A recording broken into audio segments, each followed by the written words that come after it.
另外，拜二暝尾3点钟，新竹新埔一搭槟榔担互贼仔走入去内底，两个嫌疑犯驶一架美玲的白色轿车走入去槟榔担内底，甲店头收银机的钱，也佫有粉和槟榔，佫有一寡凉的拢总并去。头尾无5分钟的时间，店头发觉了后，起甲丢卡顿地，赶紧报警察。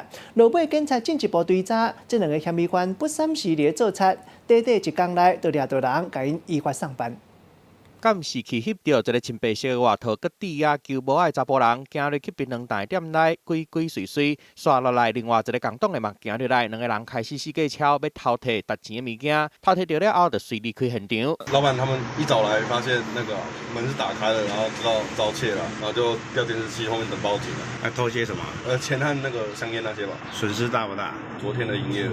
25号半暝啊3点外，新竹新埔一间槟榔担掉贼头，两个贼仔驶一台白色美玲的轿车走去槟榔担，伫短短5分钟内，甲人收银台内底钱、甲粉、槟榔饮料全部拢并去，头家去甲报警，佮伫个人面前社团破文，希望网友会当斗相共找人，找到有赏金。警方发现两个嫌犯毋是头一届犯案，顺线追查了后，短短无到1天就掠到人，尾也按窃盗罪，甲因移送法办。记者综合报道。